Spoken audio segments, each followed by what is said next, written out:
ओम नमो भगवते वासुदेवाय। ओम नमो भगवते वासुदेवाय। ओम नमो भगवते वासुदेवाय। ओम नमो भगवते वासुदेवाय। ओम नमो भगवते वासुदेवाय। ओम नमो भगवते वासुदेवाय। ओम नमो भगवते वासुदेवाय। ओम नमो भगवते वासुदेवाय। नारायणं नमस्कृत्यं नरं चैव नरोत्तमं देवीं सरस्वतीं व्यासं ततो जयमुदीरयेत्। नष्टप्रायसु भद्रेषु नित्यं भागवत सेवया भगवतीरुत्तमश्लोके भक्तिर्भवति नैष्ठिकी। ॐ जन्मान्धस्य त्वन्वयादितरतः चार्थे स्वभिज्ञस्वराट् तेने ब्रह्महृदादिकवये मुह्यन्ति यत् सूर्यः तेजो वारिमृदां यथा विनिमयो यत्र त्रिसर्गोऽमृषाम् धाम्नाय सदा निरस्तकुहकं सत्यं परममधीमहि धर्मः प्रोजितकैतवत्र परमो निर्मत्सराणां सताम् वैद्यं मातृवसतु शिवदं तापत्रयोन्मूलनम् श्रीमद्भागवत महामुनिकृते किं वा परैश्वरः सद्यो हृदयवृधत्य कृतिभिः शुश्रूभिः तत्क्षणात् निगमकल्पतरोर्गलितं फलं सुखमुखात् द्रवितसंयुतं पिबत भागवतं रसमालयं मुहुरः रसिका भुवि भावुकाः। अहं सर्वस्य प्रभवो मत्तः सर्वं प्रवर्तते इति मत्त्वं भजन्ते मां बुधा भावा समन्विता मच्चित्ता मद्गतप्राणा बोधयन्तः परस्परं कथयतश्च मां नित्यं तुष्यन्ति च रमन्ति च तेषां सततयुक्तानां भजतां प्रीतिपूर्वकं ददामि बुद्धियोगन्तं येन मापुयान्ति ते तेषामेवानुकम्पार्थम् अहमज्ञानजं तमः नास्यात्मभावस्थो ज्ञानदीपेन भास्वता अहमेवासमेवाग्रे न अन्यत् सत् असत्परम् पश्चाद्यहं यतेतस्य यवशिष्येत स्वस्म्यहम् ऋतेऽर्थं यत् प्रतीयेत न प्रतीयेत चात्मनि तद्विद्यादात्मनो माया यथा भासो यथात्मा यथा महान्ति भूतानि भूतेषु चावचस्वनु प्रविष्ठान्यन् प्रविष्ठानि तथा तेषु न तेषाम् एतावदेव जिज्ञासं तत्त्वजिज्ञासुनात्मनः अन्यव्यतिरेकाभ्यां यतचात् सर्वत्र सर्वदा हरे कृष्णा कृष्ण कृष्ण हरे हरे हरे राम हरे राम राम राम हरे हरे हरे कृष्णा कृष्ण कृष्ण हरे हरे हरे राम हरे राम राम राम हरे हरे। बोलिए ग्रंथराज श्रीमद् भागवत महापुराण की जय। शिला व्यासदेव भगवान की जय।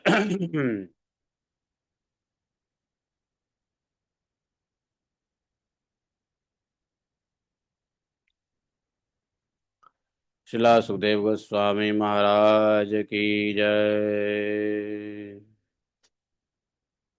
प्रभुपाद की जय। गुरु गौरांग की जय। जय जय श्री राधे श्याम।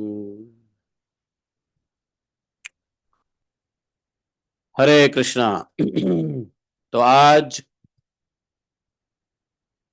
भाद्रपद अष्टमी है। कृष्ण पक्ष, भाद्र महीना, कृष्ण पक्ष, अष्टमी तिथि। हालांकि आज रोहिणी नक्षत्र नहीं है, फिर भी आज ही इसलिए मनाया जाता है कि तिथि प्रधान होता है। तिथि प्रधान, समझे?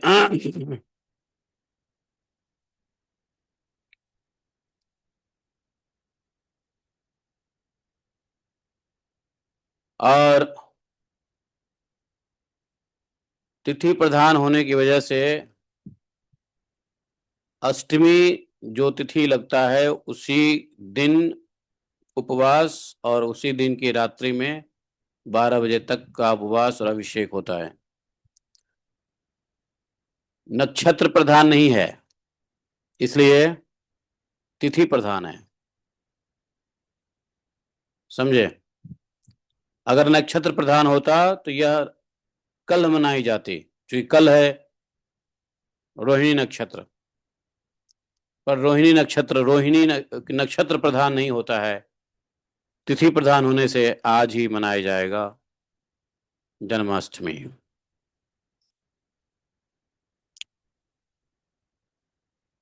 तो राधे राधे। तो देख लो,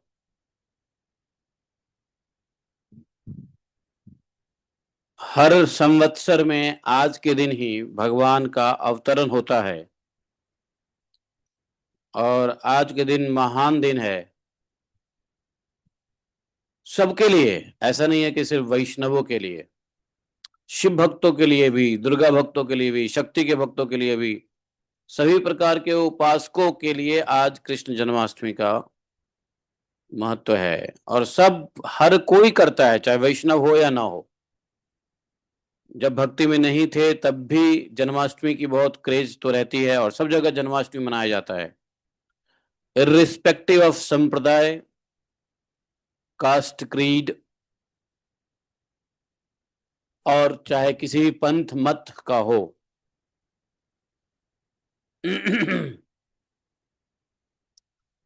जब भगवान पृथ्वी से चले गए 125 वर्ष के बाद,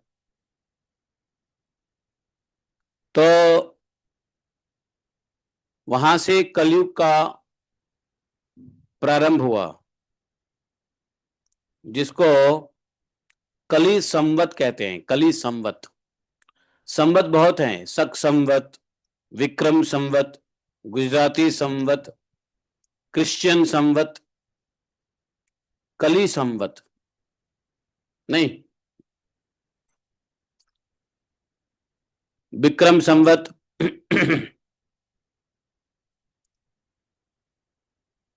राजा विक्रमादित्य के बाद जो स्टार्ट हुआ, उसी के 1 साल कम समझो तो गुजराती संवत होता है। शक संवत जो हमसे तकरीबन 75 साल पीछे चल रहा है। और कली संवत तो जब से भगवान कृष्ण गए तब से कली संवत आया। तो कली संवत पता है कितना चल रहा है? कलयुग के कितने वर्ष बीत गए, किसी को पता है? एग्जैक्टली बताओ। तो मैं एग्जैक्टली बता दूंगा कि भगवान का अवतरण जो आज के दिन हुआ वो कितने वर्ष पूर्व हुआ। तो जितना कली संवत है उसमें से 125 आप ऐड कर दो, तो उतने साल पहले भगवान का अवतरण हुआ।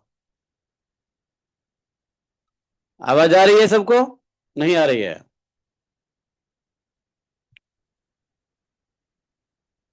तो कली संवत अभी तक जो है, कली संवत कलयुग का जो टोटल आयु अभी तक हुआ है वो 5126 वर्ष।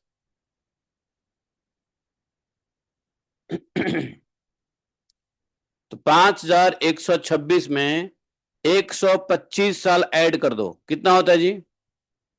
125 साल ऐड कर दो 5026 में, 126 में, तो 250, 251, 5251 वर्ष भगवान, 5251वां बर्थडे है भगवान का, एक का 5291 भगवान का अवतरण तिथि है, अपीयरेंस डे है। तो समझ गए? तो इस बार भगवान का कितना है? 5291।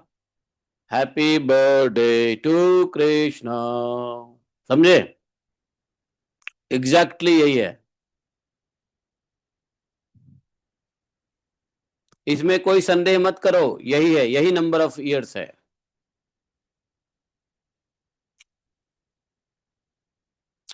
तो आज के दिन भगवान आए और आप लोग को बहुत मनोरंजक लीला दे के गए। सभी लोग भगवान श्री कृष्ण के प्राकट्य उत्सव को बड़े हर्ष और श्रद्धा से मना रहे हैं। नहीं, भगवान कृष्ण का जो अवतरण दिवस है वो सिर्फ अवतरण दिवस ही नहीं है, बल्कि धर्म, भक्ति और प्रेम के महत्व को स्मरण कराते हैं। लोग बाग कह देते हैं कि लगभग 5000 वर्ष पूर्व जन्म हुआ था, लेकिन एग्जैक्टली 5291वां बर्थडे है। और उस समय पृथ्वी पर बड़ा अत्याचार हुआ था, अत्याचार और अधर्म चरम पे था। अत्याचार और अधर्म चरम पे था।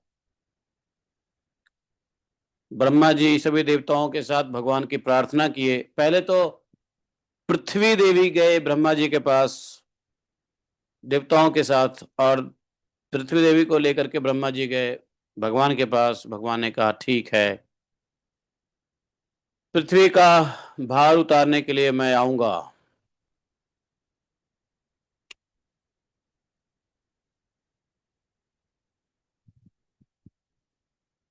वैसे तो यह प्रत्यक्ष लीला है, प्रत्यक्ष कारण है, लेकिन अप्रत्यक्ष कारण यह है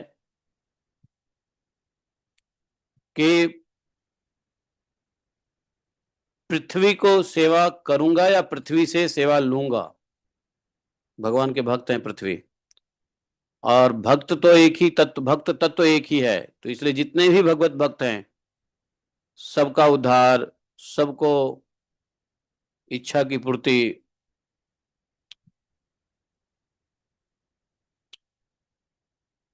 भगवान भक्तों को रंजन बाद में करें सो करें, लेकिन पहले दुष्टों का भंजन करना शुरू कर दिया। नहीं,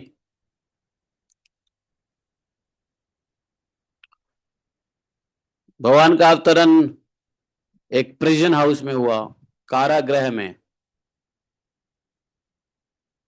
देवकी और वासुदेव के पुत्र के रूप में अवतार ग्रहण किए। आज मथुरा जन्मभूमि को विशेष रूप से याद कर लो। वहां पे बहुत सारे आज भीड़ होंगे, वहां की उत्सव बहुत बड़ी उत्सव होगी, भीड़ भाड़ भी होगा।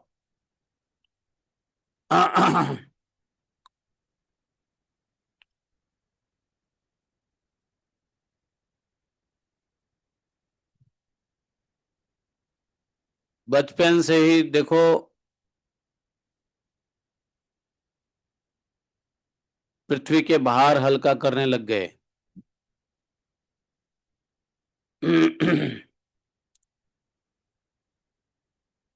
नहीं,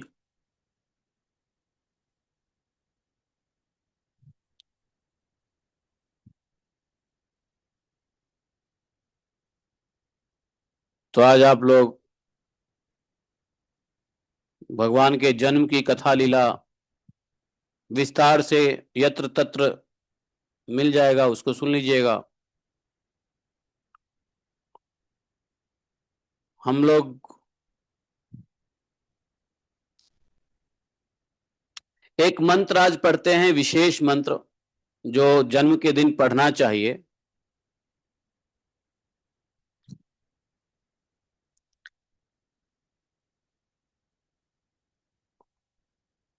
हैं।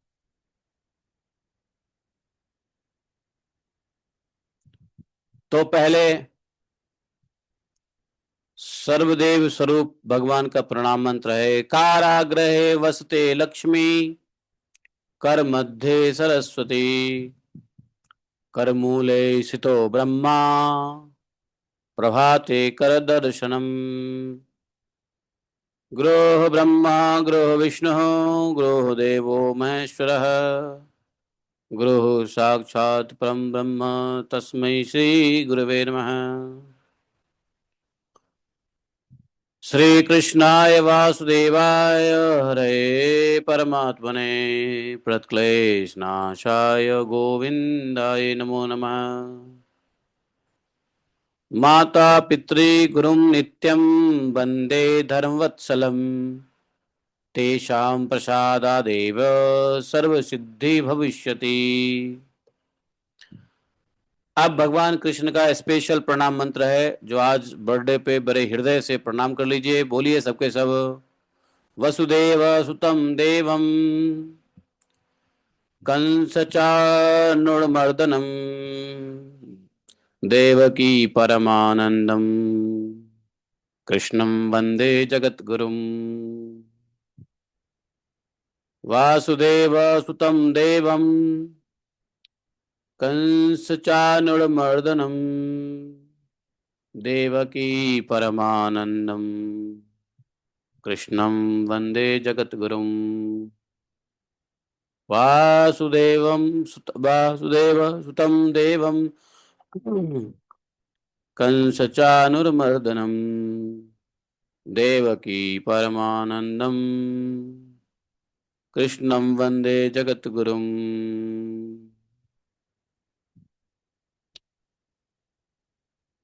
तो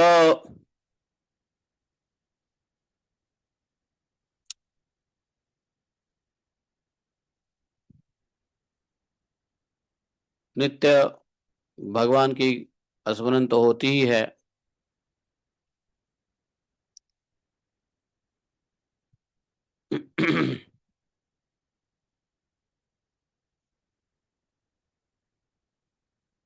तो आज हम लोग भागवतम कथा को आगे बढ़ाते हैं।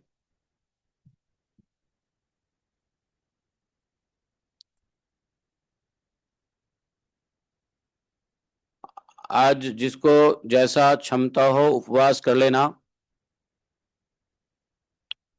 है।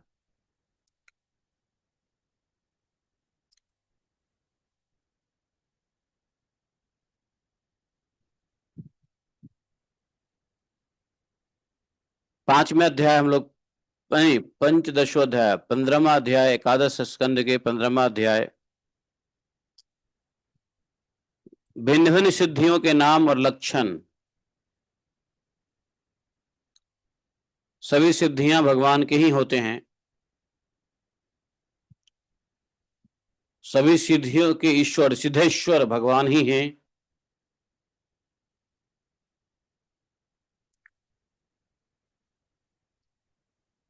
तो ऐसे भगवान जिनका आज अवतरण दिवस भी है, तो उन्हीं के वाणी को समझें। श्री भगवान वाच, क्या? जितेन्द्रियस्य युक्तस्य जित्सासस्य योगिनः मयि धार्यते उपतिष्ठन्ति सिद्धयः।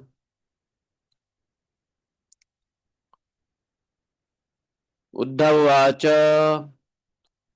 कया धारणया कास्वित् कथंस्वित् सिद्धिरुच्यत, कति वा सिद्धयो ब्रूहि योगिनां सिद्धिदो भवान्। श्री भगवान वाच, सिद्धयो अष्टादश प्रोक्ता धारणा योग पारगैः, तासामष्टौ मत प्राधान तसैव गुण हेतवः। अणिमा महिमा मूर्ते लघिमा प्राप्तिरेन्द्रियैः, प्राकाम्यं श्रुत दृष्टेषु शक्ति प्रेरणमीशिता, गुणेश्वर संगे वशिता यत कामस्तव यस्यति एता मे सिद्धय सौम्य अष्टावपत्तिका मताः अनुम अनुमि मत्त्वं देहि अस्मिन् दूरश्रवणदर्शनम् मनोजवः कामरूपं परकाय प्रवेशनम्। ओम अज्ञानतिमिरान्धस्य ज्ञानाञ्जनशलाकया चक्षुरुन्मीलितं येन तस्मै श्रीगुरवे नमः। श्रीचैतन्यमनोभीष्टं स्थापितं येन भूतले स्वयं रूपा कदा मह्यं ददाति स्वपदान्तिकं। वन्देऽहं श्रीगुरोः श्रीयुतपदकमलं शिखरो वैष्णवांश्च श्रीरूपं साग्रजातं सहगण रघुनाथान्वितं तं सजीवं साद्वैतं सावधूतं परिजनसहितं श्रीकृष्णचैतन्यदेवं श्री राधा कृष्ण पादान सहगण ललिता शिवशाखान्वितांश्च। हे कृष्ण करुणा सिंधु दीनबंधु जगतपते गोपेश गोपिका कांतम राधा कांतम नमस्तुते। तप्त कांचन गौरांगी राधे वृंदावनेश्वरी वृषभानुसुते देवी प्रणमामि हरिप्रिये। वाञ्छाकल्पतरुभ्यश्च कृपा सिन्धुभैव च पतितानां पावनेभ्यो वैष्णवेभ्यो नमो नमः। जय श्री कृष्ण चैतन्य प्रभु नित्यानंद श्री अद्वैत गदाधर श्रीवासादि गौर भक्तवृंद।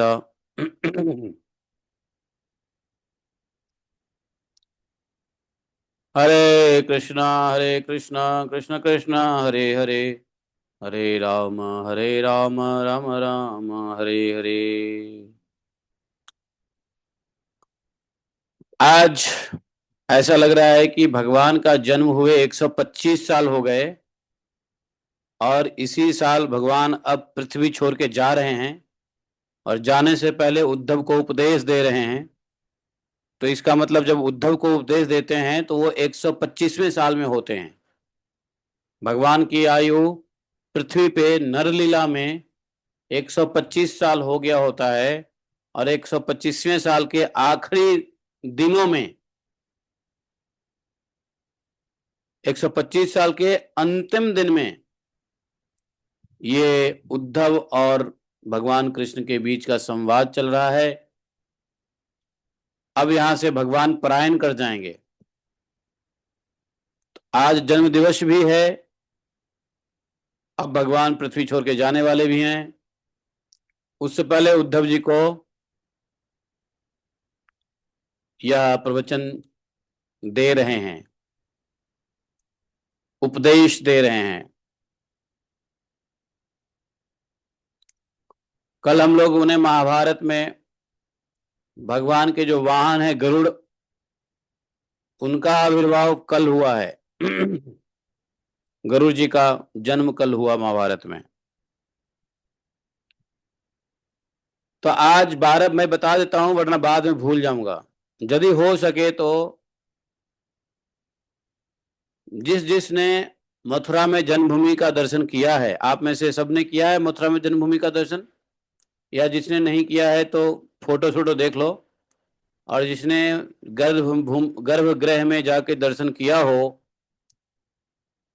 वो आज रात को ठीक 12 बजे क्या करना, अपने मन से गर्भगृह में आ जाना। कहाँ जाना? गर्भगृह का ध्यान करना। कहीं भी हो आप, कहीं हो, शरीर कोई दिक्कत नहीं, लेकिन मन से इंडिया के टाइम से ठीक 12 बजे गर्भगृह में आ जाना। इंडिया के टाइम से, आपके टाइम से नहीं। आपके टाइम से थोड़ी ना भगवान आए थे, इंडियन टाइम से। इंडिया के टाइम जो रात 12 बजे होगा उस समय, यदि मान लो रात को 12 बजता है इंडिया में, तो ऑस्ट्रेलिया में कितना होता है? लेट से 5:30 होता होगा। तो वहां के 5:30 बजे, यहाँ के 12 बजे क्या करना है? भगवान के गर्भगृह में आना है मन से। और गर्भगृह में आकर के क्या करना है? एक मंत्र का स्मरण करना है। और भगवान को क्या करना है? इस मंत्र के बाद 108 बार ये भगवान का ओम नमो भगवते वासुदेवाय का जप करना है।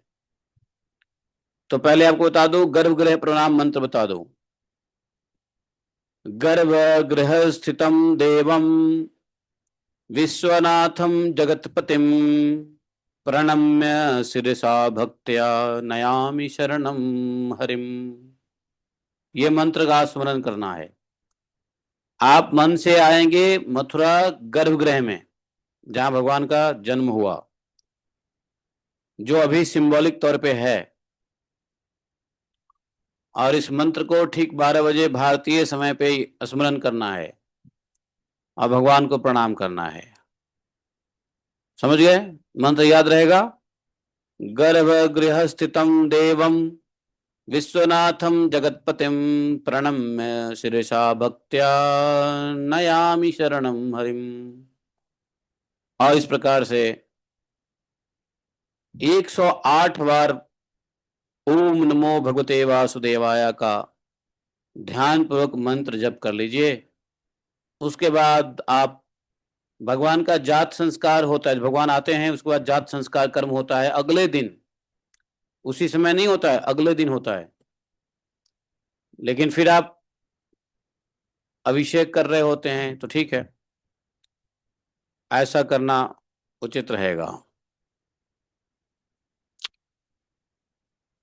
तो भगवान अपने जीवन काल के अंतिम दिन में जो उद्धव गीता में उपदेश दे रहे हैं, भगवान ने कहा, उद्धव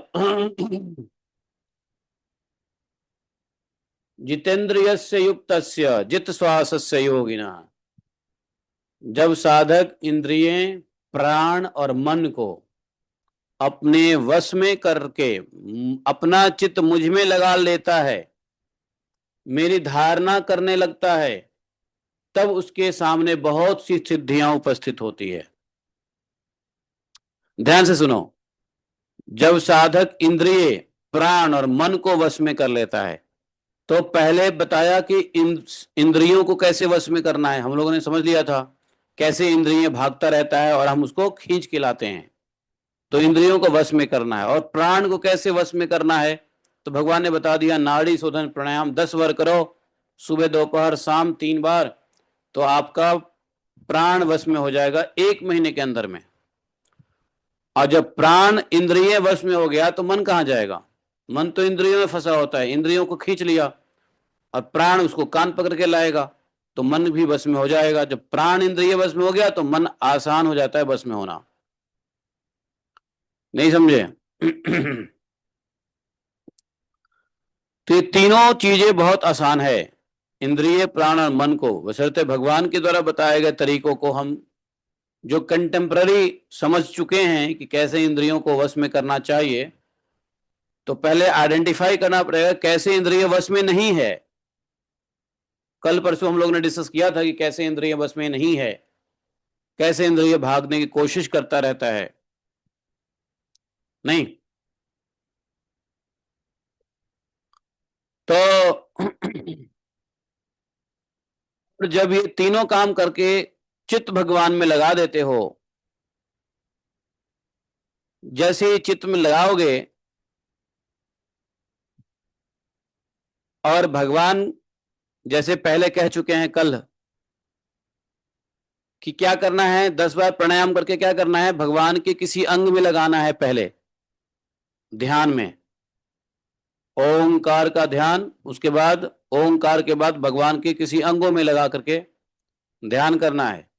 और ध्यान करते करते पूरे भगवान के शरीर, भगवान का मुख, अंत में क्या बताया भगवान ने, हमारे मंद मंद कृपा में मुस्कान रूपी चेहरे को देखते हुए उसमें धारणा करनी है। और जब भगवान का ऐसा धारणा होने लगता है तो साधक के पास, ऐसे भक्त के पास बहुत सारी सिद्धियां उपस्थित हो जाती है। धारणा पूर्वक ध्यान से सिद्धियां आते हैं। ध्यान बिना बिना धारणा का नहीं होता। जो ध्यान बिना धारणा की करोगे तो वो माया का धारणा हो ही जाता है। ध्यान में भी बहुत सारी चीजें मन भटकेगा तो माया का धारणा हो जाता है। लेकिन प्रयास करके भगवान के स्वरूप का धारणा करना, भगवान ने अपने स्वरूप के बारे में पहले बता दिया है। भगवान ने अपने स्वरूप के बारे में बहुत अच्छे से बताया है। मेरे हाथ कैसे, मेरे पैर कैसे, मेरा मस्तक कैसा, मेरा छाती कैसा, ये सब भगवान ने पहले बताया, नहीं बताया है? पीले पीले वस्त्र, श्यामले वदन, नहीं बताया भगवान ने? वक्ष स्थल पर श्री चिन्ह और लक्ष्मी का चिन्ह, नहीं? हाथ में शंख चक्र गदा, यही सब बताया भगवान ने पहले।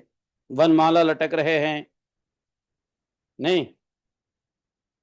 करधनी कंगन बाजूबंद शोभायमान हो रहे हैं, ये सब भगवान ने पहले बता दिया। जैसे बताया उन्होंने अपना स्वरूप, वैसा ही धारणा करना। भगवान का स्वरूप जो है एक बार और भगवान ने स्वयं बताया है, जिसमें धारणा की विधि बताई थी।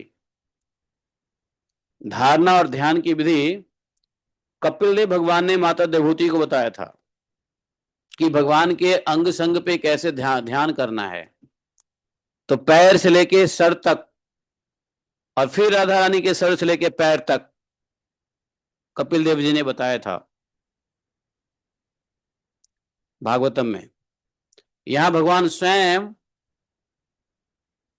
कपिल देव तो भगवान के अवतार हैं, लेकिन भगवान स्वयं जो अवतारी हैं उन्होंने उद्धव को बताया। समझे?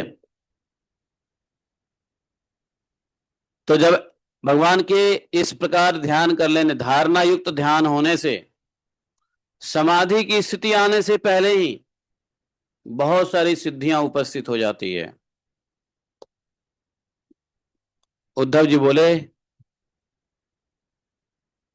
कौन सी धारणा करने से किस प्रकार कौन सी सिद्धि प्राप्त होती है और इनकी कितनी संख्या है? आप ही योगियों के सिद्धियां देते हैं, इसलिए आप इसका वर्णन कीजिए। अच्छा, धारणा में अलग अलग धारणा करोगे तो अलग अलग प्रकार की सिद्धियां आ जाती है। हाँ, कैसे? भगवान ने कहा, देखो उद्धव, धारणा योग के पारगामी योगियों ने 18 प्रकार की सिद्धियां बतलाई है। उनमें से 8 सिद्धियां तो प्रधान रूप से मुझ में ही रहती है, और दूसरे जो सिद्धियां हैं वो थोड़ा सा सेकेंडरी है, न्यून है, न्यून।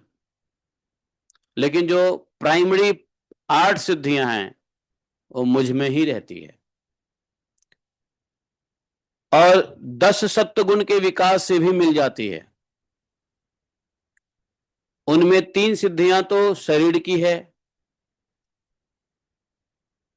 इंद्रियों की 1 सिद्धि है। समझे? तो बोले शरीर की कौन सी सिद्धियां हैं? तो 3 सिद्धियां शरीर की है, अनिमा, महिमा, लघिमा। और इंद्रियों की 1 सिद्धि बताया, प्राप्ति। इंद्रियों को क्या करना चाहिए? इंद्रियों का क्या क्या चाहता है? इंद्रियां चाहता है भोग, तो सभी प्रकार की प्राप्ति, वो सिद्धि इंद्रियों की है।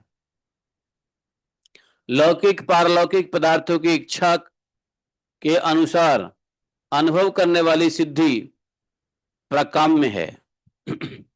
माया और उसके कार्यों को इच्छापूर्वक संचालित करना इशिता है। इशिता नाम की सिद्धि आती है तो वह मायावी बन जाता है, वह साधक। विषयों में रहकर भी विषयों में आसक्त नहीं होना, उसको बोलते हैं वशिता। ऐसी भी सिद्धियां आ जाती है योगियों के पास कि विषय में रह के भी विषय से आसक्ति नहीं होगी, ये वशिता है। कभी कभी योगी सिद्धि भक्त के अंदर ऐसी सिद्धियां होती है कि माया में रहते हुए माया से आसक्त नहीं रहते, तो उसको वशिता सिद्धि कहते हैं। ईशिता मतलब इच्छा के अनुसार माया और माया के कार्य को संचालन करना। माया और माया के कार्य को संचालन करने की शक्ति ईशिता होती है, सिद्धि। विषय में नहीं, विषय में रहते हुए विषयों से आसक्त नहीं होता तो वो वशिता है। और जिस जिस सुख की कामना करे उसकी सीमा तक पहुंच जाना काम वसायिता है, यह 8वीं सिद्धि है। जो सुख चाहोगे वो सुख आपको मिलेगा, उसको बोलते हैं कामावसायिता।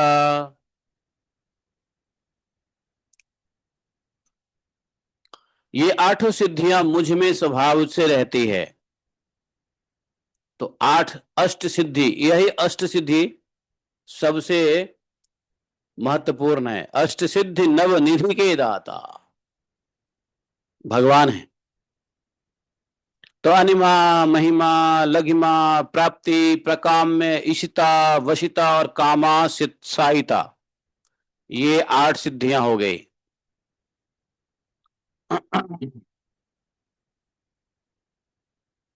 अणिमा, अणिमा का मतलब होता है सूक्ष्म रूप में बन जाना।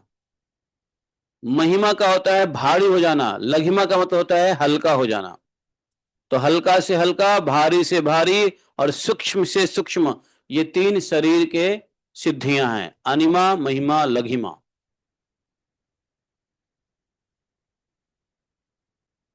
फिर प्राप्ति इंद्रियों की सिद्धियां हैं। कम में जो है लौकिक पदार्थों, पारलौकिक पदार्थ के इच्छा के अनुसार प्राप्त करने की सिद्धियां हैं, अनुभव करने की सिद्धियां हैं। माया और माया के कार्य को कंट्रोल करने लग जाओगे तो ईशिता है। और विषय में रह के भी विषय से आसक्त नहीं होगे तो वशिता है। और सुख, जिस जिस सुख की कामना करोगे प्राप्त कर लोगे, उसको बोलते हैं कामावशायिता। आठ सिद्धियां हैं। ये आठों सिद्धियां भगवान में स्वाभाविक रूप से रहते हैं। और भगवान कहते हैं जिन्हें मैं देता हूं उन्हीं के अंशतः प्राप्त होती है। जिस साधक को मैं चाहता हूं देना, अंश से उसको प्राप्त होता है। ये लोग संपूर्ण रूप से तो मुझ में रहते हैं, लेकिन इसके अंश रूप में मैं इन उन योगियों को देता रहता हूं। इसके अलावा और भी कई सिद्धियां हैं, छोटे मोटे बहुत सारी सिद्धियां, जैसे भूख प्यास का नहीं लगना, नहीं, ये भी सिद्धियां हैं। दूर के वस्तु को देख लेना, ये भी सिद्धियां हैं। बहुत दूर की बात सुन लेना, ये भी एक सिद्धि है।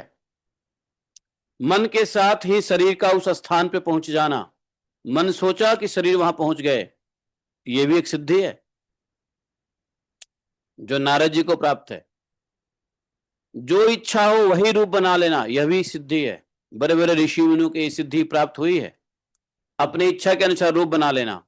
दूसरे शरीर में प्रवेश कर जाना, यह भी एक सिद्धि है, जो भूत प्रेत को भी एक सिद्धि मिल चुकी है। दूसरे के शरीर में प्रवेश कर जाना। जब इच्छा हो तभी शरीर छोड़ना, यह भी सिद्धि है। इच्छा मृत्यु। अप्सराओं के साथ होने वाली देव क्रीड़ा का दर्शन, यह भी एक सिद्धि है। देवता लोग भी क्रीड़ा करते हैं अप्सराओं के साथ, यदि दर्शन हो गया, सिद्धियां। संकल्प की सिद्धि है, होती है। सब जगह सबके द्वारा बिना ननूचक के आज्ञा पालन, ये 10 सिद्धियां हैं। तो 18 सिद्धियां में 8 भगवान के अंदर ही है, और बाकी जो 10 हैं ये सत्व गुण के विशेष विकास से होता है। यदि सत्व गुण बहुत अधिक बढ़ जाता है तो ये 10 प्रकार की सिद्धियां आने लग जाती है। सत्वगुण के बढ़ने मात्र से ये सिद्धियां आने लग जाती है। भूत भविष्य और वर्तमान जान लोगे, ठंडा गरम, दुख सुख, राग द्वेष, द्वंद्वों को वश में नहीं आने दोगे, दूसरे के मन की बात को जान लोगे। हाँ, अग्नि, सूर्य, जल, विष आदि की शक्ति को स्तंभित कर दोगे, है कि नहीं? रोक सकते हो, अग्नि को रोक सकते हो, सूर्य को रोक सकते हो, जल को रोक सकते हो, विष को, शक्ति को रोक सकते हो। ऐसी सिद्धियां होती है। किसी से हारोगे नहीं, ये भी सिद्धियां हैं। तो ये 5 सिद्धियां भी योगियों को प्राप्त होता है। उद्धव जी, योग धारणा करने से जो सिद्धियां प्राप्त होती है उनका मैंने नाम निर्देश के साथ वर्णन कर दिया है। अब किस धारणा से कौन सी सिद्धि प्राप्त होती है ये सुनो। तो कहते हैं अणिमा, महिमा, मूर्ते, लघिमा, प्राप्ति इंद्रिय ही प्रकाम्यम दृष्टेशु प्रति प्रेण ईशिता। उद्धव जी को बताया कि पंचभूतों की सूक्ष्मतम मात्राएं मेरा ही शरीर है। जो साधक केवल मेरे उसी शरीर की उपासना करता है और अपने मन को तदाकार बनाकर उसी में लगा देता है, अर्थात मेरे तंत्रात्मक शरीर के अतिरिक्त और किसी भी वस्तु का चिंतन नहीं करता, उसे अणिमा की सिद्धि प्राप्त होती है। अर्थात पत्थर की चट्टान आदि में भी प्रवेश करने की शक्ति आ जाती है। उसको बोलते हैं अणु, अणु कण। वो सिद्धियां में क्या होता है, अणु कण बन जाता है और अणु कण से पत्थर की चट्टान में भी प्रवेश कर जाता है। अरे पत्थर के चट्टान कैसे बनता है, अणु से बनता है। नहीं, छोटे छोटे बुरादे होते हैं, अणु, परमाणु।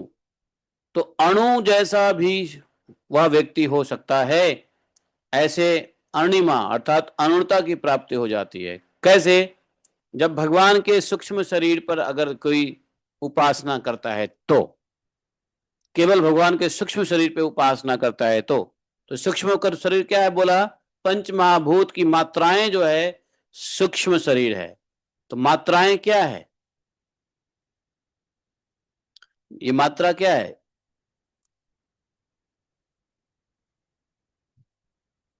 अरे यही मात्रा है ना जो तंत्र बनाता है। तो पहले किस रूप में रहता है? तो आगे बताया भगवान ने, अर्थात मेरे तन मात्रक शरीर। तो पंच महाभूत का तन मात्रा क्या है? आकाश की तन मात्रा क्या है? शब्द। तो यदि शब्द के ऊपर ही साधना करे तो वो अणिमा की सिद्धि प्राप्त कर लेता है। शब्द के बाद स्पर्श, स्पर्श रूप से ही यदि भगवान की उपासना करे तो मन तदाकार होकर उसी में लग जाता है और उस तन्मात्रात्मक शरीर से अनिमा की सिद्धि होती है। ये जिस प्रकार से दिखते नहीं है, अणु कण में मिले होते हैं, वैसे ही सिद्धि अणिमा की प्राप्ति होती है। तो यह पंच महाभूतों की सूक्ष्म तन्मात्राएं अर्थात उसके ऊपर जो ध्यान करेंगे भगवान के, पंच महाभूत भगवान ही हैं। उसके बाद बताया देखो महत तत्व के रूप में भी मैं प्रकाशित हो रहा हूं, महत तत्व के रूप में, और उस रूप में समस्त व्यवहारिक ज्ञानों का केंद्र हूं। जो मेरे उस रूप में अपने मन को महत्त्वाकार करके तन्मय कर देता है उसे महिमा नाम की सिद्धि प्राप्त होती है। इसी प्रकार आकाश आदि पंचभूतों में जो मेरा ही शरीर है, अलग अलग मन लगाने से उसकी उनकी महत्ता प्राप्त होती है।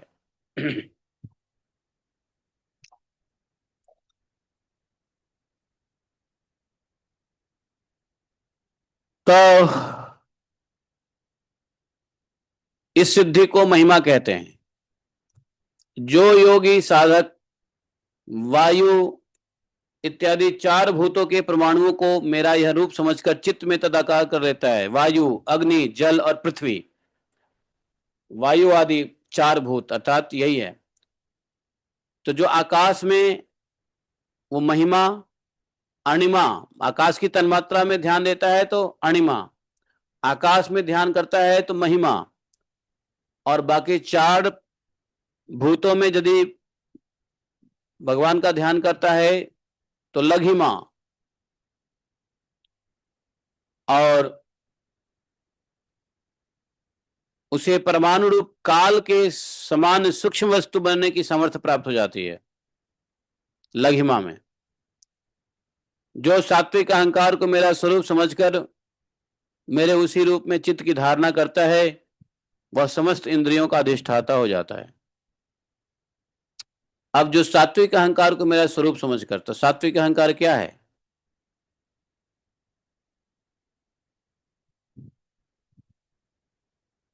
और समस्त इंद्रियों का अधिष्ठाता हो जाता है। समस्त इंद्रियों क्या, कौन मालिक है? मन। और मन क्या है? सात्विक अहंकार है।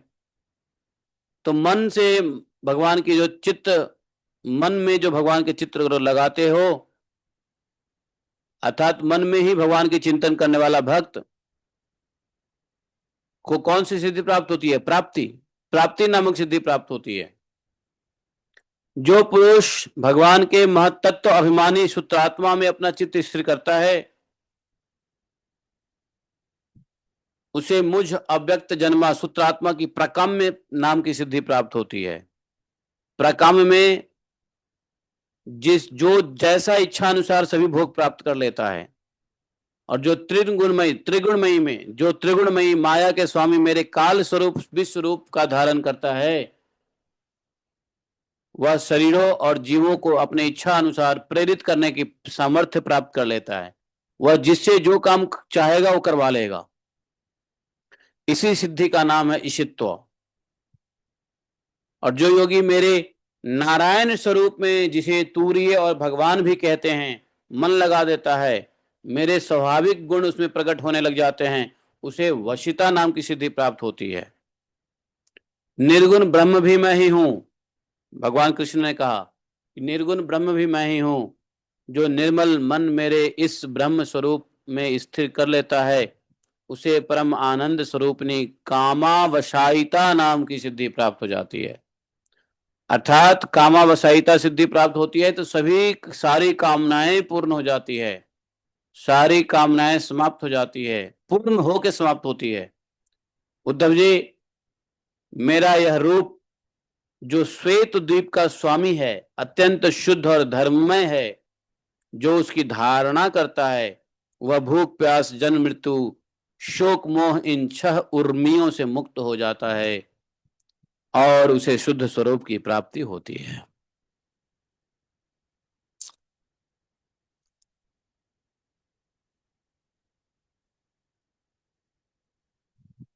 मैं ही समष्टि प्राण रूप आकाश आत्मा हूं, और मेरे इस स्वरूप में मन के द्वारा अनाहत नाद का चिंतन करता है, वह दूर श्रवण नाम की सिद्धि से संपन्न हो जाता है। अनाहत नाद की चिंतन, ओ अनाहत नाद है ये।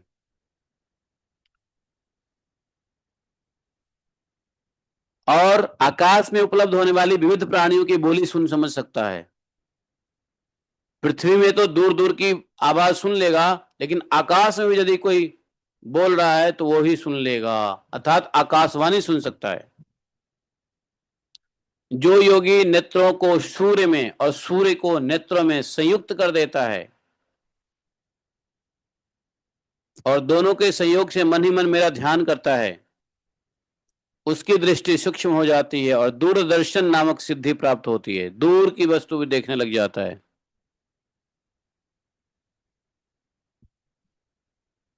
यह ध्यान एक त्राटक विधि से होता है। उगते हुए सूर्य को टकटकी लगा के देखते हैं, त्राटक करते हैं, और फिर पूरे दिन उसी सूर्य का अपने नेत्रों में ध्यान करते हैं। सूर्य की उपासना भगवान की उपासना है। सूर्य में, जल में, अग्नि में, पृथ्वी में। तो बोले कि ऐसा जब मन ही मन मेरा ध्यान करता है तो उसकी दृष्टि सूक्ष्म हो जाती है और दूरदर्शिता को प्राप्त करता है। वह सारे संसार को देख सकता है बैठे बैठे एक जगह। मन और शक्ति को प्राणवायु के सहित मेरे साथ लगा दे और मेरी धारणा करे तो इसे मनोजव नाम की सिद्धि प्राप्त होती है। यदि प्राणवायु के साथ, अभी हमने कहा था ना, 2 प्राणायाम होते हैं, तो सगर्भा प्राणायाम। तो जब कोई मंत्र के साथ, यदि भगवान के मंत्र के साथ आपने प्राणवायु को नियंत्रित कर लिया, संयुक्त कर दिया, तो एक सिद्धि प्राप्त हो जाएगी, उसका नाम है मनोजव। बोले कि इस सिद्धि से क्या होगा? तो इस सिद्धि से वह योगी कहीं भी जाने का संकल्प करेगा, उसका शरीर उसी समय पहुंच जाएगा। मनोजवा। हनुमान जी को यह सिद्धि प्राप्त है, मालूम है आपको? इसलिए हनुमान जी को क्या कहते हैं? मनोजवम मारुतुल्य वेगम जितेंद्रम बुद्धिमताम वरिष्ठम, कहते हैं ना। तो मनोजवम क्या है? मनोजवम मारुतुल्य वेगम, हवा की गति से। और मनोजवम अर्थात जहां उसकी इच्छा होता है जाने की हनुमान जी को, वहां पहुंच जाते हैं हनुमान जी। हनुमान जी को सिद्धि प्राप्त है, इसलिए हनुमान जी को कहते हैं मनोजवम। मनोजव, लोग बाग अपने बेटे का नाम भी मनोज रखते हैं। एक्चुअली मनोज तो है ही, लेकिन मनोजव है वो। एक्चुअल मनोजव एक सिद्धि है जिससे लोग मनोज रखते हैं, मनोज। अर्थात जो अपने मन की इच्छा से कहीं चला जाए उसको कहते हैं मनोज। भगवान ही मनोज हैं। और यह सिद्धि हनुमान जी को है, तो इसलिए उनके प्रणाम मंत्र में लिखा रहता है मनोजवम मारुतुल्य वेगम जितेंद्राम बुद्धिमताम वरिष्ठम। इसके प्रभाव से वह योगी कहीं भी जाने का संकल्प करेगा और शरीर के साथ तत्क्षण वहां पहुंच जाएगा। और जिस समय योगी का मन उपादान कारण बनाकर, योगी अपने मन को ही उपादान कारण बनाकर किसी देवता आदि का रूप धारण करना चाहता है, तो वह अपने मन के अनुकूल वैसा ही रूप धारण कर लेता है। यही मनोजव सिद्धि के बाद यदि मन को उपादान कारण बना लेगा मन से, वह वैसे ही रूप धारण करता है। इसमें होता क्या है, जैसे आपको किसी राक्षस के शरीर का धारण करना या किसी देवता के शरीर को प्राप्त करना है, तो आपको अपने मन मन से उस किरदार में, उस देवता या उस राक्षस या जिसका भी आप शरीर धारण करना चाहते हो, उसमें आपको मन को लटकाए रखना पड़ेगा। मन जब तक उसमें स्थिर है आपका शरीर वैसा हो जाएगा। मन जैसे थोड़ा सा अस्थिर हो गया, वहां से शरीर आप प्रकट हो जाओगे। समझे?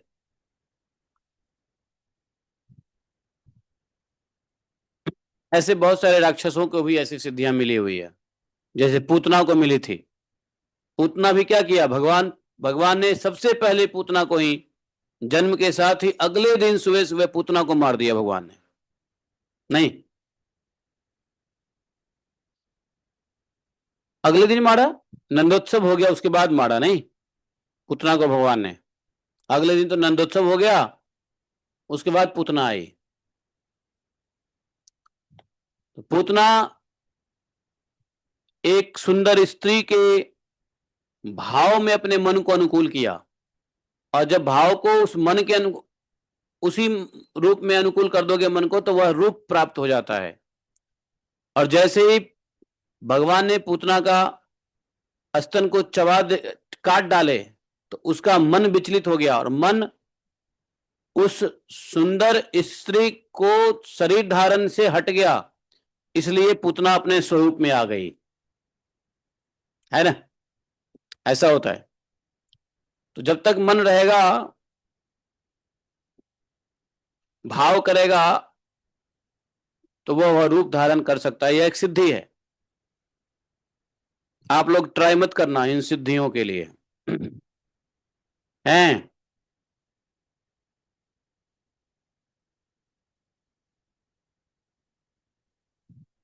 और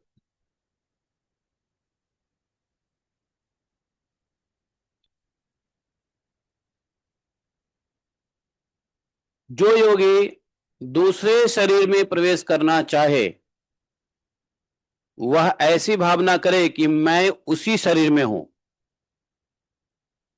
ऐसा भावना करने से उसका प्राण वायु रूप धारण कर लेता है, और वह एक फूल से दूसरे फूल पर जाने वाले भंवरे के समान अपना शरीर छोड़कर दूसरे शरीर में प्रवेश कर जाता है। योगी के यदि शरीर का परित्याग करना हो, मान लो योगी को अपना शरीर छोड़ना हो, तो क्या करना चाहिए? बोले एरी से गुदा द्वार को दबा लो और प्राणवायु को क्रमशः हृदय, वक्ष और कंठ मस्तक पर ले जाओ, और फिर ब्रह्मरंध्र के द्वारा उसे ब्रह्म में लीन करके शरीर का परित्याग कर दो। यह भी एक सिद्धि है। यदि उसे देवताओं के विहार स्थल क्रीड़ा करने की इच्छा हो, देवता लोग जहां पे मनोरंजन करते हैं, विहार करते हैं, अगर वहां क्रीड़ा करने की इच्छा हो, घूमने की इच्छा हो, तो बोलते हैं मेरे शुद्ध सत्वमय स्वरूप की भावना करे। ऐसे करने से सत्वगुण की अंश स्वरूपा सुर सुंदरियां विमान पर चढ़कर उसके पास पहुंच जाती है।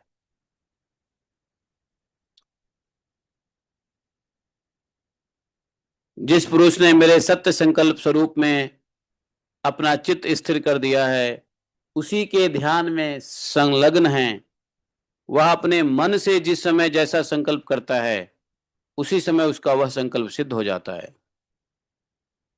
भगवान के सत्य संकल्प रूप में यदि चित्त स्थिर कर दो,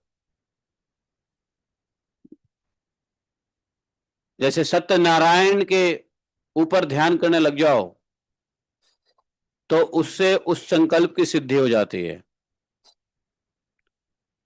बोले कि मैं ईशित्व और वशित्व इन दोनों सिद्धियों का स्वामी हूं, इसलिए कभी कोई मेरा आज्ञा टाल नहीं सकता। भगवान कहते हैं ईशित्व और वशित्व दोनों सिद्धियों का स्वामी हूं, इसलिए कोई आज्ञा टाल नहीं सकता। जो मेरे उस रूप का चिंतन करके उसी भाव से युक्त हो जाता है, मेरे समान उसकी आज्ञा कोई भी नहीं टाल सकता। जिस योगी का चित्त मेरे धारणा करते करते मेरे भक्ति के प्रभाव से शुद्ध हो गया है, उसकी बुद्धि जन्म मृत्यु आदि अदृष्ट विषयों को भी जान लेती है। तो भगवान के ऊपर यदि भक्ति भाव से चित्त को टिकाओगे, तो एक छोटी सिद्धियां मिल जाती है कि जन्म मृत्यु भी पता चल जाएगा आपको। और तो क्या, भूत भविष्य वर्तमान की सभी बातें भक्त को मालूम हो जाता है। जैसे जल के द्वारा जल में रहने वाले प्राणियों का नाश नहीं होता, वैसे ही जिस योगी के ने अपना चित्त मुझ में लगाकर स्थिर कर दिया है, उसके योग में शरीर को अग्नि जल आदि कोई भी पदार्थ नष्ट नहीं कर सकता। योग में शरीर को कोई नष्ट नहीं कर सकता। इसीलिए आप लोगों ने कभी सोचा है कि प्रहलाद महाराज को कितना भी मारा गया, लेकिन प्रहलाद महाराज जी को कुछ नहीं हुआ? क्यों? यही बात है। जैसे प्रहलाद महाराज जी को कुछ करता था, प्रहलाद महाराज जी चुपचाप योगस्थ हो जाते थे। ओम नमो भगवते वासुदेवाय, तुरंत अपने चित्त को भगवान के साथ लगा के योगस्थ हो जाते थे। भगवान यहाँ क्या कह रहे हैं? जो योगमय शरीर हो जाता है, जो योगी चित्त मुझ में लगाकर स्थिर कर देता है, अपने शिथिल कर देता है अपने चित्त को, उसके शरीर को न अग्नि जला सकती, न जल, न हवा, न वायु, न पृथ्वी, कुछ कोई नहीं, कोई भी पदार्थ उसको नष्ट नहीं कर सकता है योगमय शरीर को। तो प्रहलाद महाराज के अंदर ऐसी शक्तियां थी, वो तुरंत योगमय शरीर में चले जाते थे। देखा नहीं? कुछ भी हो, भगवान का स्मरण करते, और हिरण्यकशिपु कितना भी एक्सरसाइज करता, हार जाता नहीं। बोलो प्रहलाद महाराज की जय। जो पुरुष श्रीवत्स आदि चिन्ह और शंख चक्र गदा पद्म आदि आयुधों से विभूषित और ध्वजा छत्र चंवर आदि से संपन्न मेरे अवतारों का ध्यान करता है, वह अजय हो जाता है। अजय। इस प्रकार जो विचारशील पुरुष मेरी उपासना करता है और योग धारणा के द्वारा मेरा चिंतन करता है, भगवान की उपासना और योग धारणा के द्वारा चिंतन, वे भी सभी सिद्धियां पूर्णतः प्राप्त हो जाती है उसको भी, जिनका वर्णन मैंने किया है।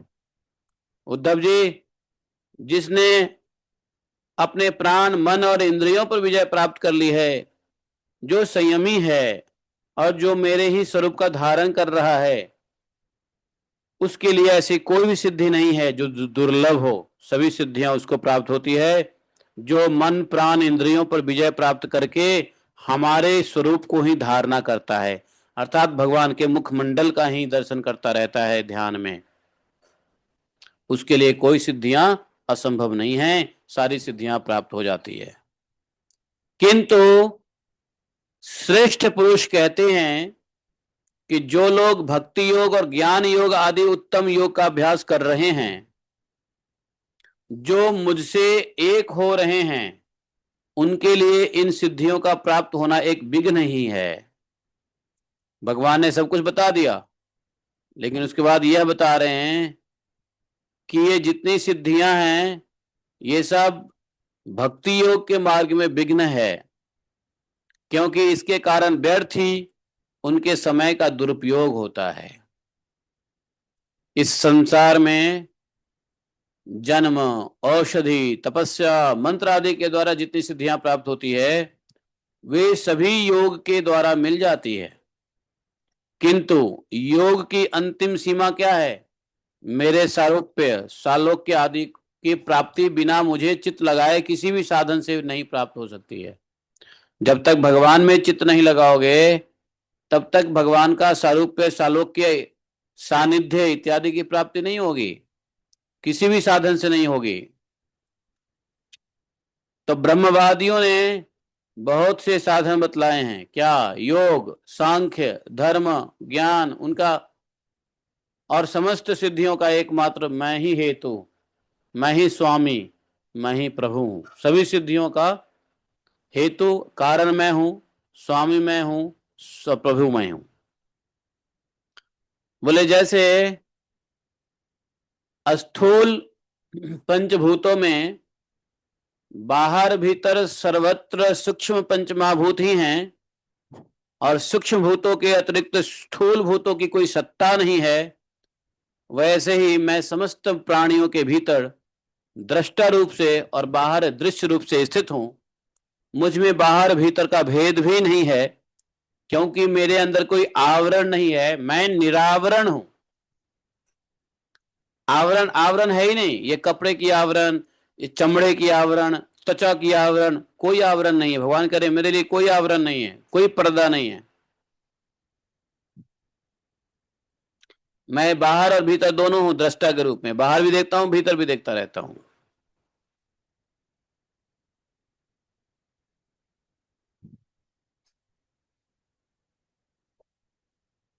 मैं अद्वितीय आत्मा हूं।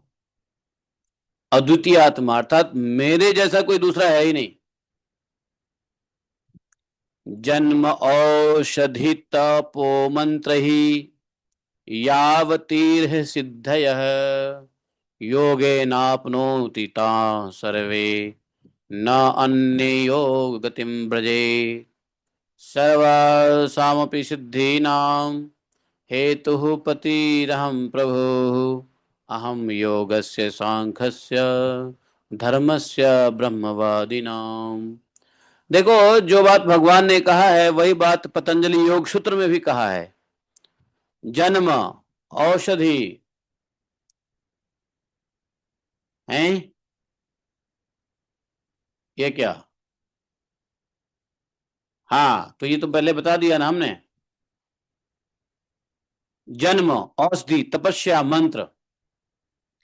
अब कहोगे जन्म से सिद्धियां मिलती है। हाँ, बहुत सारे लोग होते हैं योगी जिनकी सिद्धियां जन्मजात होती है, जन्म से वो सिद्धि लेके आए रहते हैं। औषधि, औषधि से भी सिद्धियां मिलती हैं। ऐसी कौन सी औषधि है? हाँ, औषधि है। ये पतंजलि जी भी कहते हैं कि कैसे सिद्धियां मिलती हैं, तो औषधि से भी मिलती है, तपस्या से मिलती है, मंत्रों के द्वारा मिलता है ये सिद्धियां।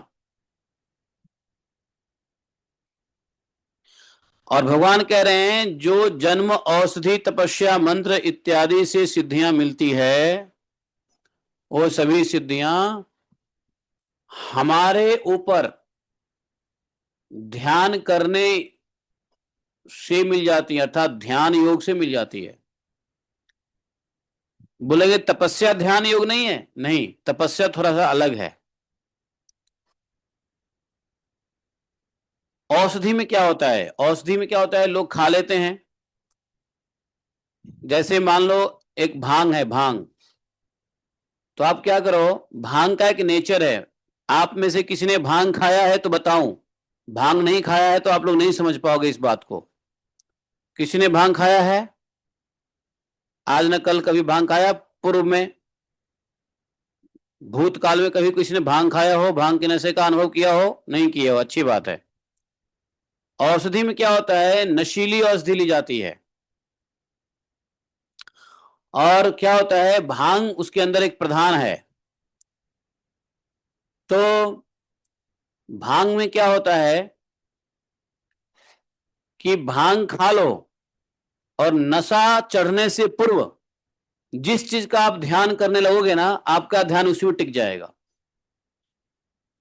और ये तब तक टिका रहेगा जब तक आपका भांग का नशा चढ़ा रहेगा। ये भांग के नशे की क्वालिटी है। अगर भांग खा लिया, नशा से पहले मन बहुत चंचल है, तो नशे में मन बहुत चंचल रहेगा। उत्पात करोगे, तोड़ोगे, फोड़ोगे, चिल्लाओगे, चीखोगे। लेकिन यदि किसी भी भांग खाने वाले साधक को यदि यह बात पता हो, जानते हो, हमारे यहाँ के जो विद्यार्थी होते थे, बिहार के भी स्टूडेंट, वो पढ़ने में भांग का प्रयोग करते थे। आप लोगों को जान के आश्चर्य होगा, सुन लो। बड़े बड़े पढ़ाकू विद्यार्थी लोग बिहार में क्या करते थे मालूम है? भांग का प्रयोग करते थे। और उनको यह ज्ञान नहीं था, लेकिन यह ज्ञान कैसे हुआ? अनुभूति से ज्ञान हो गया। कैसे? किसी ने अनुभव किया होगा, वो बात फैला दिया। तो क्या होता था कि यदि पढ़ाई करनी हो तो भांग खा के पढ़ने लग जाओ। तो भांग खाने के बाद नशा आने से पहले पढ़ाई में लग जाओ। नशा जब आएगा ना, तो आप उसी काम में लगे रहोगे, अर्थात पढ़ाई में लगे रहोगे। और रात रात भर पढ़ाई करते हैं वो लोग भांग के नशे में। कहते हैं भांग के नशे में पढ़ाई होती है, होती है, होती है।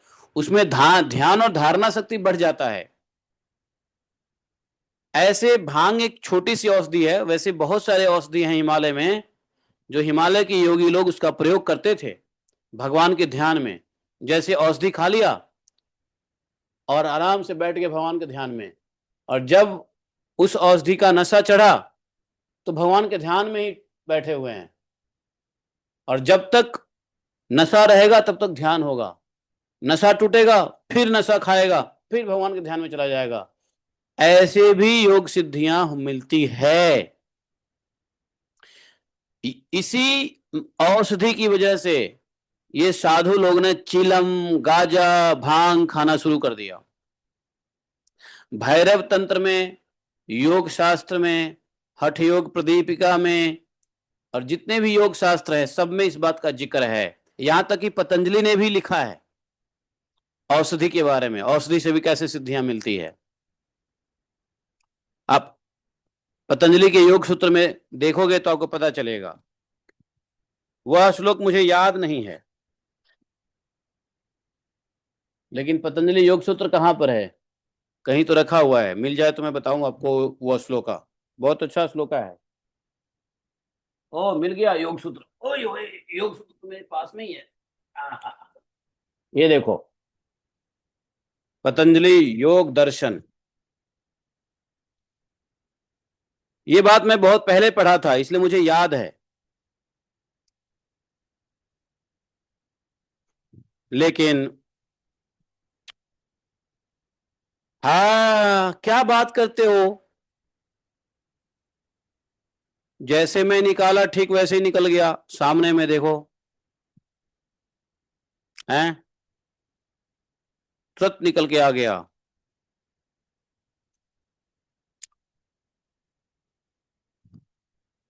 तो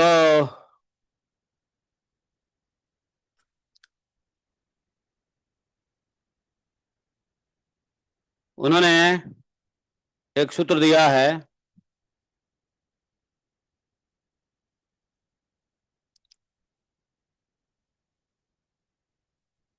वो सूत्र का संख्या है, चौथा पाद है, विभूति पाद। विभूति पाद में यह सूत्र आया है, समझे?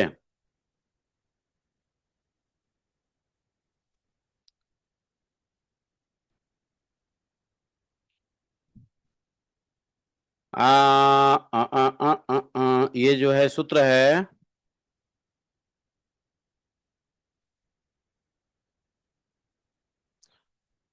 औषध, औषध लिखा हुआ है। तत् मनोज, उन्होंने कहा है, देखो तत्, जो बात भगवान ने कहा यहां लिखा है, ततो मनोजवित्वम विकरण भाव प्रधान जय। मनोजवित्वम, मन के सदृश गति प्राप्त करना। सत्य पुरुषान आख्यातम इति मात्र सर्वभावात अधिष्ठात्रम सर्वज्ञातृत्वम। और तद्वैराग्यदपि दोष बीज अक्षय कले कैवल्यम। लेकिन वह जो मैं ढूंढ रहा हूं वह किधर है? हाँ देखो, सामने में मिल गया और मैं ढूंढ रहा हूं कहां। तो कैवल्य पाद का पहला श्लोक है ये, पतंजलि योग सूत्र का। क्या देखो लिखा हुआ है, जन्मो औषधि मंत्र तपः समाधि जाह सिद्धयः। प्रथम कैवल्य पाद का प्रथम श्लोक है। जन्म से होने वाली जन्म, औषधि से होने वाली औषधि, मंत्र से होने वाली मंत्र, तप से होने वाली तपह, समाधि से होने वाली समाधिजा। ऐसे 5 प्रकार की सिद्धियां होती, 5 प्रकार से सिद्धियां होती है। और भगवान ने भी यहां यही कहा। देखो 34वें श्लोक में भगवान ने भी यही कहा। क्या कहा? जन्मो औषधि तपो मंत्र यावती सिद्धयः। देखा, पढ़ी हुई चीजें ध्यान आ जाता है कि ये बात कहां कहां पढ़ा। तो यहां भगवान भी वही कर रहे हैं, जन्म औषधि तपो मंत्र ही। और यहां पे पतंजलि जी ने कहा जन्म औषधि मंत्र तपह। देख लो, देख लो, प्रथम श्लोक है, योग दर्शन का पहला श्लोक है, कैवल्यपाद का पहला श्लोक है। अच्छा, अर्थात PYS पतंजलि योग सूत्र 4/1, चौथा चैप्टर और पहला ये है। तो ये जो औषधि है तो औषधि से कैसे होता है? तो जो मैंने आपको बताया कि औषधि से भी जन्म से तो योग सिद्धि होती है। अब बताओ, जन्म से योग सिद्धि किसको हुआ है?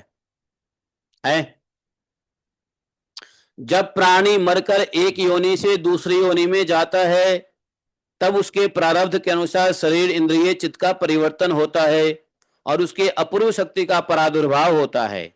जैसे मनुष्य योनि से देव आदि योनि को प्राप्त होने से शरीर इंद्रियों और चित्त में अपूर्व शक्ति आ जाती है, इसे जन्मजात सिद्धि कहते हैं। जैसे कपिल देव, वेदव्यास, सुखदेव जी, ये सब जन्मजात सिद्ध योग सिद्ध थे। अब सुनो, औषधि से कैसे होता है? तो पतंजलि कहते हैं मनुष्य जब किसी औषधि के सेवन से अपने शरीर का कल्प कर लेता है, तब उससे भी शरीर में अपूर्व शक्ति का प्रादुर्भाव होता है। इसे औषधिजा सिद्धि कहते हैं। औषधि क्या है? भौतिक पदार्थ है। तो औषधि के द्वारा किसी नेत्र आदि इंद्रियों में अद्भुत शक्ति का प्रादुर्भाव भी इसी में आता है। औषधि से केवल मनुष्य के ही शरीर आदि का परिवर्तन होता हो ऐसी बात नहीं है। वृक्ष, लता, पशु आदि में भी अपूर्वभूत शक्ति आ जाती है औषधि से, समझे? और विभिन्न भौतिक विकास। देखो, आप बताओ, औषधि जब डाल देते हैं तो पेड़ पौधे में शक्ति नहीं आ जाती है? भाई पेड़ पौधे जब कमजोर होते हैं तो औषधि डालने से क्या होता है?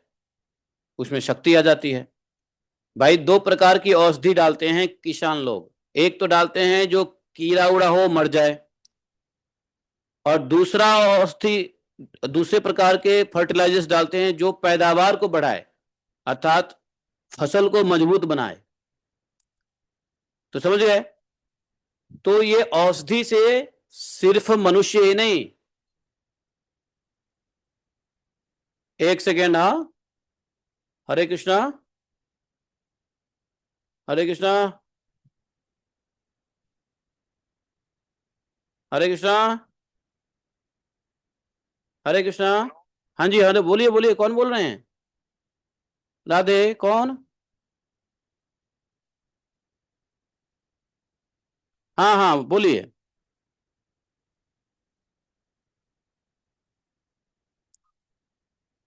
मैं बताऊं, कोई होगा तो बताऊंगा, मैं नंबर सेव कर लूंगा, कोई होगा तो बताऊंगा, ठीक है? अभी बाद में बताएंगे, अभी कथा चल रही है। हाँ, अभी कथा चल रही है। तो तो बोले जन्म औषधि, तो देखा दोनों बात यहां से मिल रही है। तो औषधि में ये पतंजलि योग सूत्र में थोड़ा सा परपट है कि औषधि में सिर्फ मनुष्य ही नहीं बल्कि औषधि से जो क्या बोलते हैं, जो पेड़ पौधे हैं उसमें भी शक्तियां आती है। औषधि केवल मनुष्य के ही शरीर को परिवर्तित करता है ऐसी बात नहीं है, पेड़ पौधे वृक्ष लता पशु पक्षी को भी ये अपूर्व शक्ति ला देता है। तो मैं एक छोटा सा एग्जांपल दिया आपको औषधि से कैसे लोग अपने शक्तियों का प्रयोग करते हैं। तो मैंने बताया एक तो स्टूडेंट लोग भांग खा के पढ़ते हैं और भांग खा के पढ़ने की क्षमता बढ़ जाती है, भांग खा करके पढ़ने की क्षमता बढ़ जाती है और सारी पढ़ी हुई चीज उसके सबकॉन्शियस में आ जाता है। जब औषधि के साथ आप पढ़ाई करोगे ना भांग खा के, मैं ये कहने के लिए करने के लिए नहीं कह रहा हूं बट ये बता रहा हूं कि ऐसी प्रचलन चलती थी। कुछ विद्यार्थी इसका प्रयोग करते थे लेकिन कुछ विद्यार्थी इसी चक्कर में बर्बाद भी होते थे। तो बर्बाद होने वाले उनके अपने नसीब से होते थे और जो इसका फायदा उठाने वाले, अब कुछ साधु हैं हिमालय में जो इन औषधियों को प्राप्त करके सिद्धियां लेते हैं, लेकिन कुछ साधु हैं जो इन औषधियों को प्राप्त करके गजेरी भंगेरी बन जाते हैं। तो आप लोगों ने कभी देखा होगा कि ये जटा जूट बढ़ा करके ये साधु लोग गांजा भांगा क्यों खाते हैं? आपने कभी सोचा होगा इसकी परंपरा कहां से आई, किसने शुरू किया ये साधु के भेष में गांजा भांग खाने का? तो ऐसा है ये जो भांग गांजा चिलम ये साधुओं के बीच में प्रचलित है ना, उसका कारण यह है यही जन्म औषधि तपो मंत्र, तो सिद्धि प्राप्त करने के लिए है। लेकिन लोग बाग सिद्धि प्राप्त तो नहीं करते लेकिन उस औषधि के टेम्पररी आनंद में मग्न हो जाते हैं, अर्थात भांग से जो सिद्धि प्राप्त कर सकते हैं वो सिद्धि प्राप्त को भूल जाते हैं, लेकिन भांग से जो तत्काल मन को जॉय मिलता है उस जॉय में फंस जाते हैं। गांजा चिलम से सिद्धि तक पहुंचने से पहले ही मन में जो थोड़ी सी प्लेजर आता है, माइंड एंड बॉडी को प्लेजर मिलता है, उसी में वो फंस के रह जाते हैं, सिद्धि तक तो जाते ही नहीं है। लेकिन वो सारी औषधियां गांजा चिलम अफीम स्मैक चरस या भांग ये सब औषधियां इसलिए ढूंढी गई थी कि इस औषधियों को प्रयोग करके कोई व्यक्ति धारणा शक्ति बढ़ा सकता है और धारणा शक्ति बढ़ेगा ध्यान शक्ति बढ़ेगा, ध्यान शक्ति बढ़ेगा तो सिद्धियां मिलेंगी। इसलिए हिमालय में या यत्र तत्र योगी ऐसा करते थे, यह शास्त्र उचित है, ये भागवत में भी लिखा हुआ है, पतंजलि योग सूत्र में भी लिखा हुआ है, भैरव संहिता में लिखा हुआ है, योग वशिष्ठ में लिखा हुआ है, यहाँ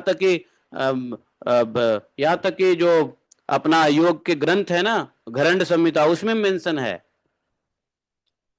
लेकिन होता क्या है, किसी भी चीज को मनुष्य में एक आदत है कि कोई भी चीज बनता तो अच्छे तरीके से है, कुछ साधु महात्मा या कोई भी भगवान स्वयं बल्कि उस चीज को इन्वेंट करके देते हैं अच्छे चीजों के लिए, लेकिन वो इंद्रिय तृप्ति के स्तर पे ले जाता है। तो जब इंद्रिय तृप्ति करने लग जाता है तो उस सिद्धि को भूल जाएगा। जैसे हम भजन भक्ति में आए हैं, हमने कृष्णा कॉन्शियस को ज्वाइन किया है तो उसका एक उद्देश्य है क्या, बैक टू गॉड हेड जाना। लेकिन जब हमको इस भजन क्रिया में शारीरिक आनंद मिलने लग जाता है, इंद्रिय आनंद मिलने लग जाता है, इंद्रिय सुख मिलने लग जाता है, तो हम भगवत धाम जाने की लक्ष्य को भी भूल जाते हैं। सच बताओ ऐसा है कि नहीं है? कितने भक्तों को डेली के डेली भगवत धाम जाने की लक्ष्य याद रहता है कि मैं भगवान का जप ध्यान और इस कृष्णा कॉन्शियस प्रभुपाद के मिशन में इसलिए आया हूं कि मुझे बैक टू गॉड हेड जाना है? नहीं रहता है। अगर आपका बैक टू गॉड हेड जाना नहीं है, जो भी उद्देश्य है, उस उद्देश्य को कितने बार हम लोग दिन में याद करते हैं? दिन में एक बार भी नहीं याद रहता है, मैकेनिकली चलता रहता है। तो आए तो राम भजन को, इसको इसको कहते हैं आए तो राम भजन को ओटल लगे कपास। औषधि दिया सिद्धियों के लिए, औषधि दिया ध्यान धारणा के लिए, समाधि तक पहुंचने के लिए। तो तीन प्रकार के योगी होते हैं। एक योगी जो प्रदत्त वस्तुओं को, सहूलियत सहायता के लिए दिया गए वस्तुओं को इंद्रिय सुख में लेकर के एंजॉय करने लग जाता है। दूसरे प्रकार का योगी होता है जो सिद्धियों को प्राप्त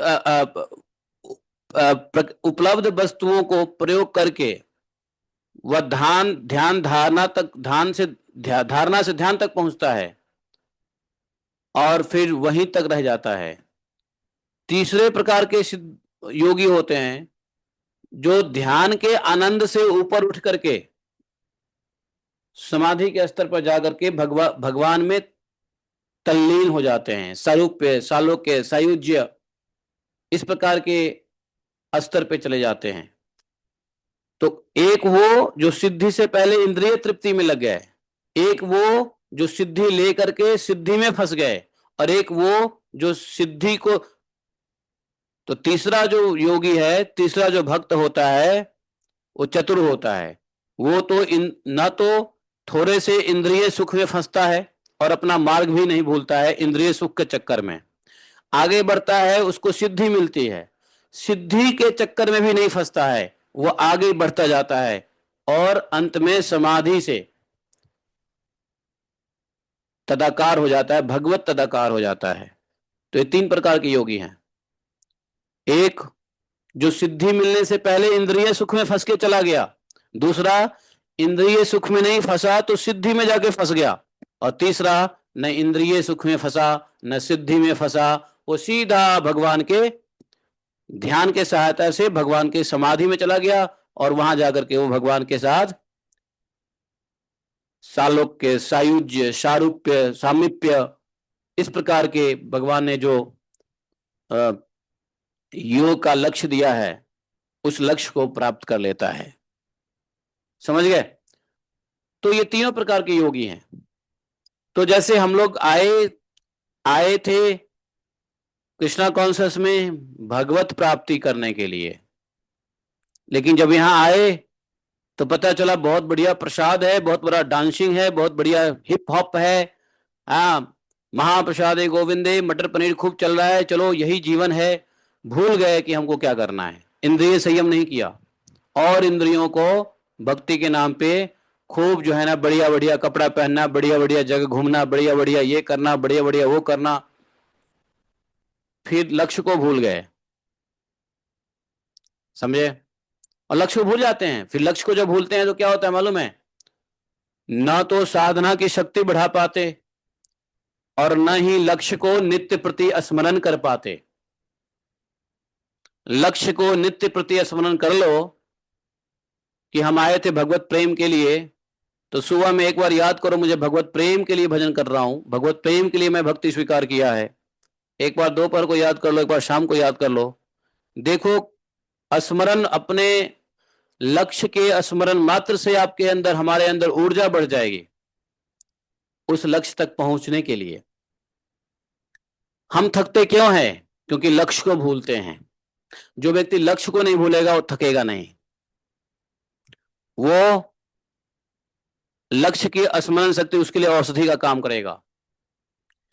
लेकिन कुछ तो शक्तियां जन्म से मिलती हैं, कुछ शक्तियां औषधि से मिलती है, कुछ शक्तियां जो है तपस्या से मिलता है, मंत्र से मिलता है, तपस्या से मिलता है कि नहीं? है ना? और पांचवा किससे मिलता है? एक और बताया, अवतरीह। अवतरीह क्या बताया?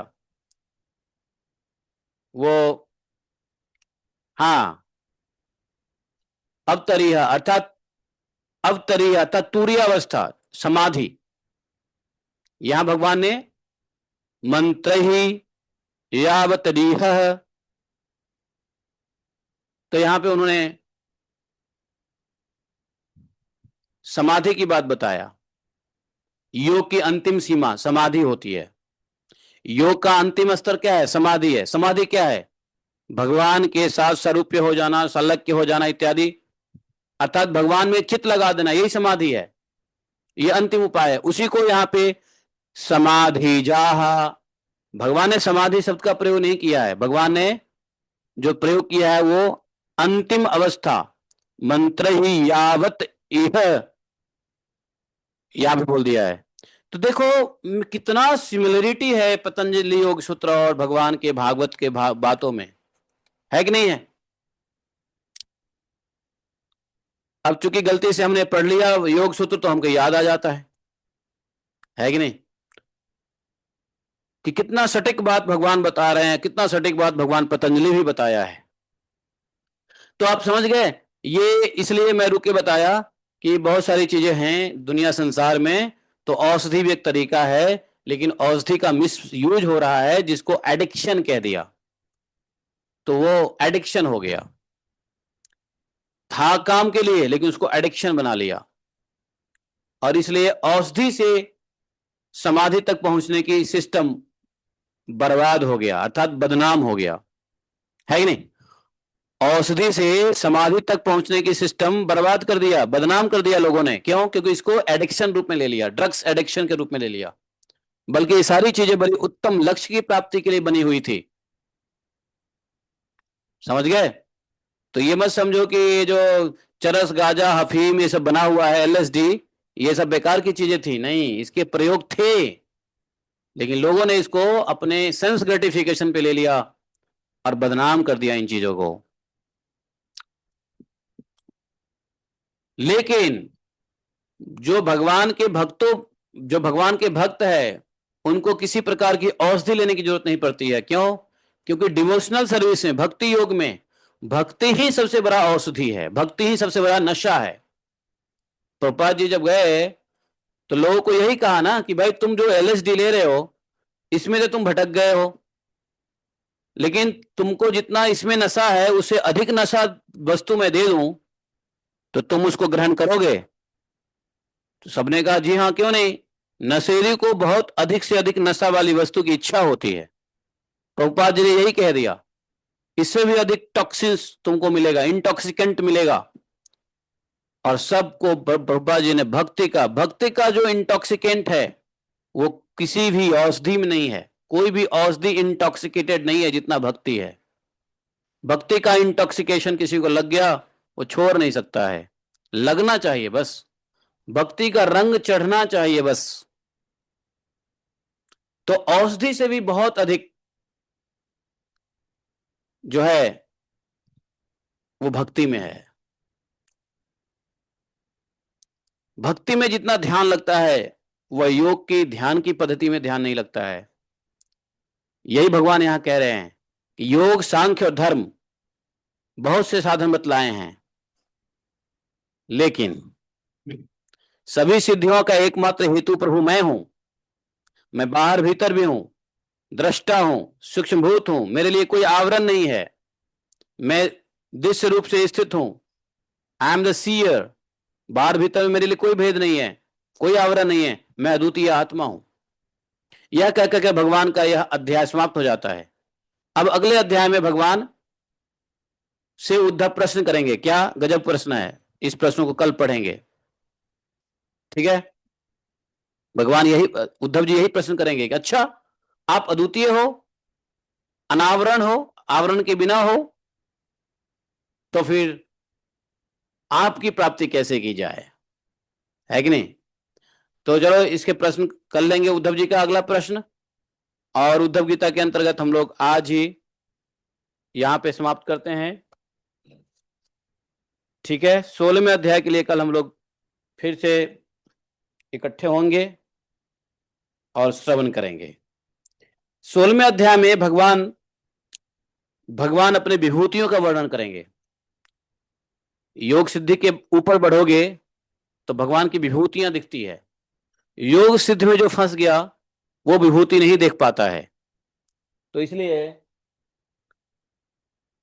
अब विभूति का वर्णन होगा 16वें अध्याय में। बोलिए ग्रंथराज श्रीमद् भागवत महापुराण की जय। एकम शास्त्रम देव की पुत्र गीतम एको देवो देव की पुत्र एव। भेज दीजिए ना ग्रुप में। ओके। एकम मंत्रस्य तस्य नामानि यानि कर्मापि तस्य देवस्य सेवा।